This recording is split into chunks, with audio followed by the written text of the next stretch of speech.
tender green shoot, like a root in dry ground. There was nothing beautiful or majestic about his appearance, nothing to attract us to him. He was despised and rejected, a man of sorrows, acquainted with deepest grief. We turned our back on him and looked the other way. He was despised, and we did not care. Yet it was our weakness he carried. It was our sorrow that weighed him down. And we thought his troubles were a punishment from God, a punishment for his own sins. But he was pierced for our rebellion and crushed for our sins. He was beaten so we could be whole. He was whipped so we could be healed. All of us, like sheep, have gone astray, and we have left God's path to follow our own. Yet the Lord laid on him the sin of us all. Matthew chapter 27, verses 15 to 26. Now it was the governor's custom each year during the Passover celebration to release one prisoner to the crowd, anyone they wanted.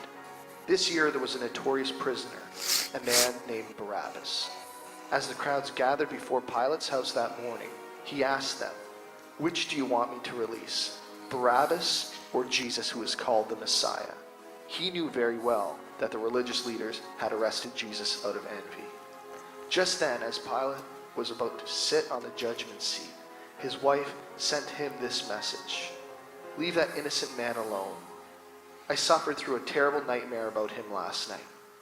Meanwhile, the leading priest and elder persuaded the crowd to ask for Barabbas to be released and for Jesus to be put to death. So the governor asked again, "Which of these two do you want me to release to you?" The crowd shouted, "Barabbas." Pilate responded, "Then what should we do with Jesus, who is called the Messiah?" They shouted back, "Crucify him." "Why?" Pilate demanded. "What crime has he committed?" But the mob roared even louder, "Crucify him." Pilate saw that he wasn't getting anywhere and that a riot was developing. So he sent for his bowl of water and washed his hands before the crowd, saying, "I am innocent of this man's blood. The responsibility is yours." And the people yelled back, "We will take the responsibility for his death, we and our children." So Pilate released Barabbas to them. He ordered Jesus flogged with a lead-tipped whip, and then turned him over to the Roman soldiers to be crucified.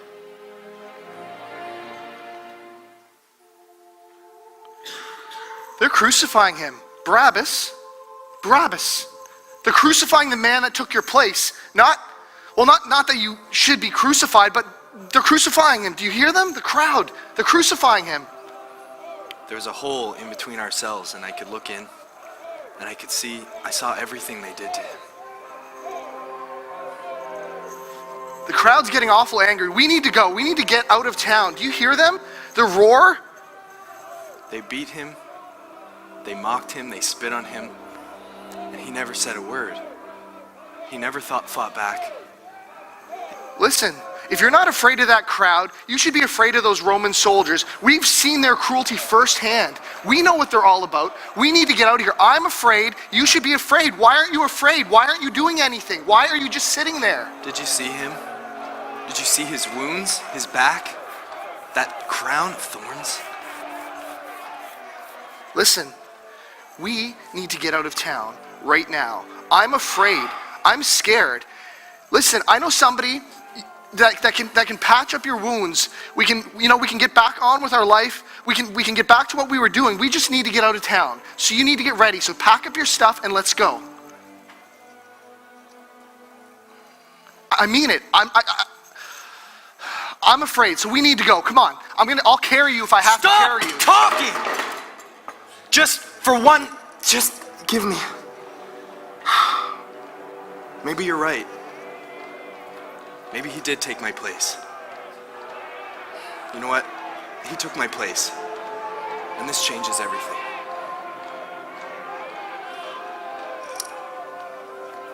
Let's go.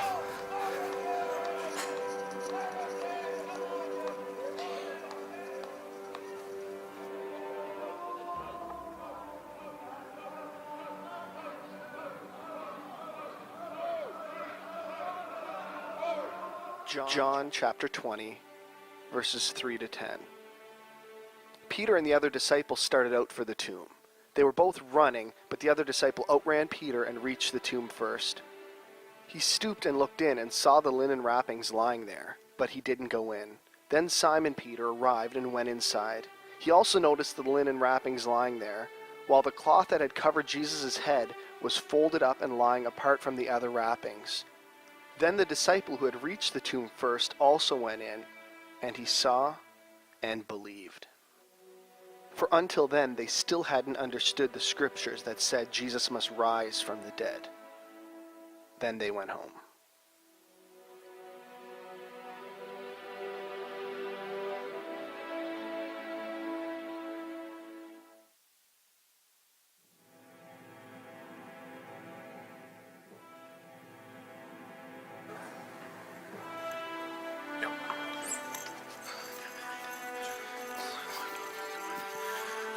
Peter, stop! Peter! Peter, stop! Peter! We'll get the Stop. others help with the search. Look, Peter! No, we can get Andrew to take the north side, Peter. and Bart can take the lower. Makes sense, yeah. Look, I'm just as confused as you are. No, it's the only logical explanation, John. They took Jesus. No, Peter, what we just witnessed. What? We need to go back and tell the others. They deserve to Tell know. them what? What we've seen. We saw nothing. Exactly, Peter. John, they killed him. They killed Jesus, okay? They got to Judas, and they're trying to stop us. That's why he kept waking us when we was praying in the garden. He wanted us to stay awake for this moment, John. That's exactly it. That's the reason. I remember telling him how much I loved him. I remember. And he told me that he was the king of the earth, the king of all. Pete, he is the king.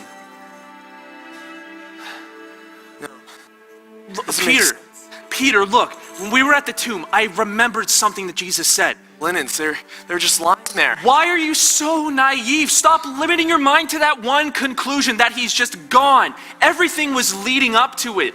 Peter, everything he literally basically told us this was going to happen, but we didn't believe it. It was everything we did was leading up to that tomb being empty, but we weren't seeing it. Seeing what? When Mary said that the tomb was empty and that an angel of the Lord was there, it all came back to me. John, we can remember later, okay? Jesus is missing. We need to go find him. He's not missing. That's just it. He rose, Peter. He just kind of came up from the dead. He's not dead. He's alive, Peter. What do you mean? What are you saying? Do you remember when Jesus asked us who we thought he was? You mean when he called me Satan? Yeah. I remember. I said he was Lord. Lord of all, Pete. No, he's gone. No, Peter, he's risen. He did it, Peter. He's risen. He did it. He's risen. Do you hear that, world? He's risen. We need to go tell the others. Come on. Let's go.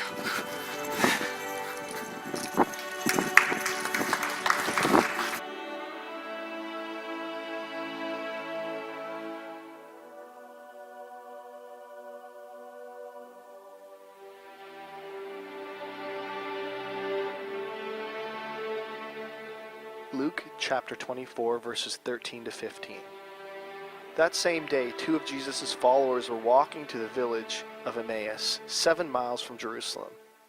As they walked along, they were talking about everything that had happened. As they talked and discussed these things, Jesus himself suddenly came and began to walk with them. After this encounter, they said to each other, "Didn't our hearts burn within us as he talked with us on the road and explained scriptures to us?" And within the hour they were on their way back to Jerusalem. They found the 11 disciples and the others who had gathered with them, proclaiming, "The Lord has risen."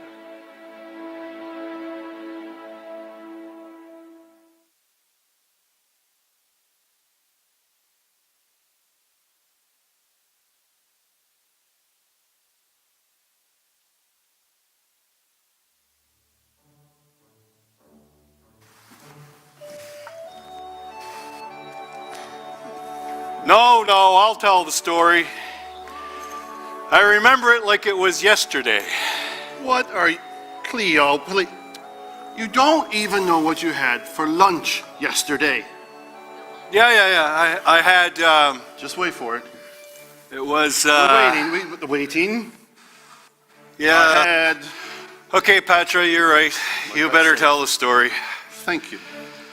It was one. I don't like the way you tell the story. I'll tell the story. Fine. It had been the worst week of our lives. They had crucified Jesus. They put him in a tomb. So much confusion. We were so scared. So we went to the upper room. Nervous as a couple of We were long-tailed cats filled with a room full of rocking chairs. There were no cats and there were no rockers. What are you talking about? I was speaking metaphorically. Of course there were no cats. It was an upper room, not a pet store. Clarity.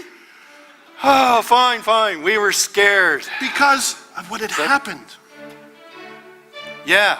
And then we heard a commotion outside, remember? I remember. It was Mary. She was screaming frantically.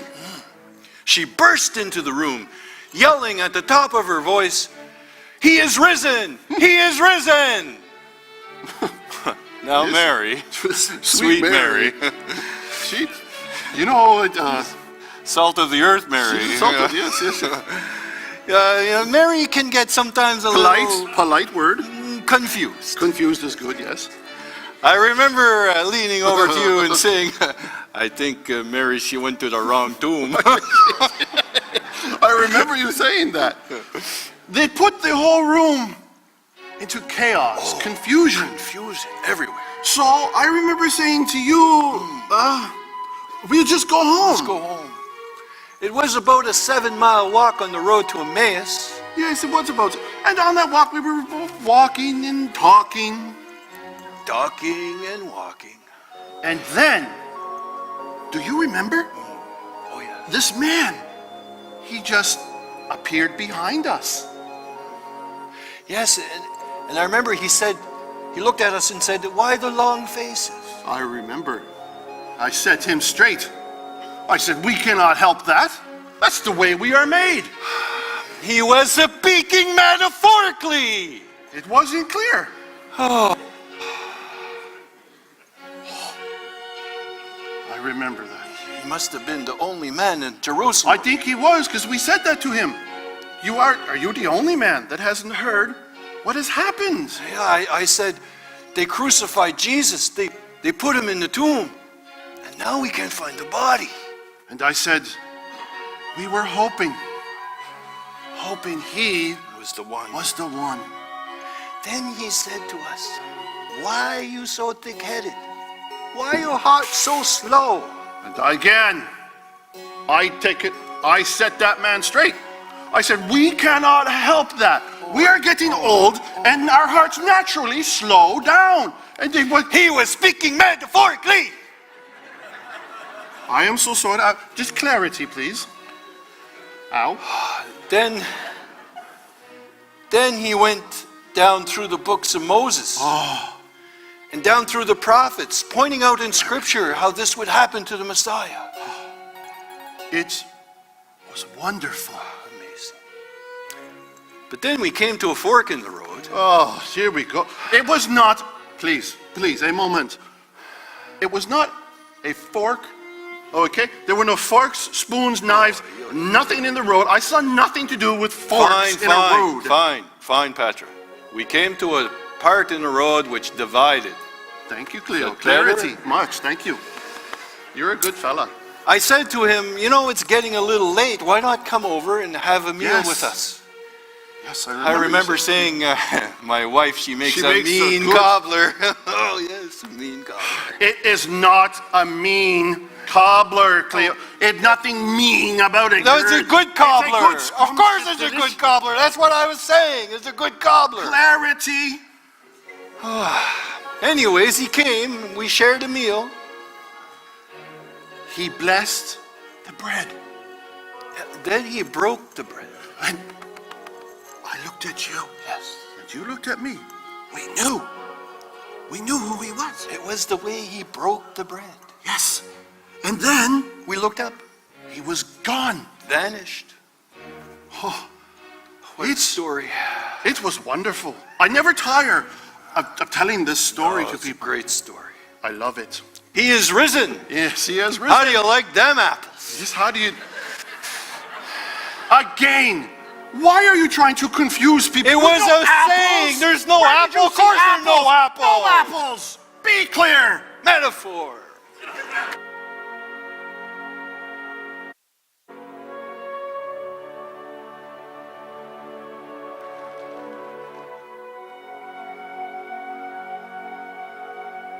Mark chapter 16, verses 1 to 7. Saturday evening, when the Sabbath ended, Mary Magdalene, Mary the mother of James, and Salome went out and purchased burial spices so they could anoint Jesus' body. Very early on Sunday morning, just at sunrise, they went to the tomb. On the way there, they were asking each other, "Who will roll away the stone for us?" But as they arrived, they looked up and saw that the stone, which had been very large, had been rolled aside. When they entered the tomb, they saw a young man clothed in white robes sitting on the right side. The women were shocked, but the angel said, "Don't be alarmed. You are looking for Jesus of Nazareth, who was crucified. He isn't here. He's risen from the dead. Look, this is where they laid his body. Now go and tell the disciples, including Peter, that Jesus is going ahead of you to Galilee. You will see him there, just as he told you before he died."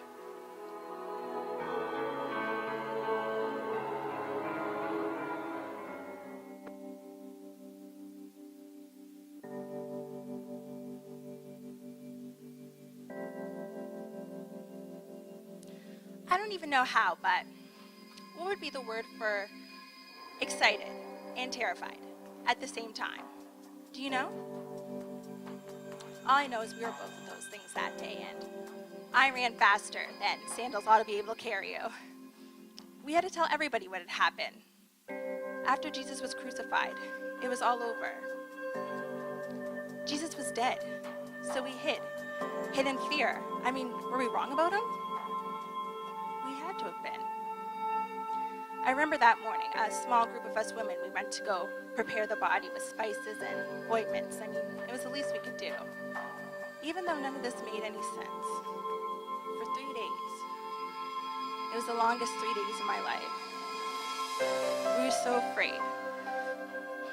But then Sunday came, and my mind was racing faster than my feet. I mean, we bolted from that tomb. None of the disciples were going to believe when we told them. I mean, a massive sealed tombstone moved. The Roman soldiers silenced. Blinding angels and unnecessary grave clothes laid folded, as if they had some sort of secret to tell. I mean, if a picture's worth 1,000 words, then an empty tomb, I have to tell you, that's worth 1,000 promises. An empty grave is worth 1,000 promises. Do you know what this means? We were waiting on the Messiah to come and restore Israel. And Jesus exceeded all our expectations. I mean, he was the Messiah no one could contain. We'd been hoping too small. This means that everything that's been taken, God can restore. If there's a way to be made, it's through him. If there's hope in this world, his name is Jesus Christ, and he lives. He's alive. The Messiah, our Messiah, my Messiah, he's alive. Jesus lives.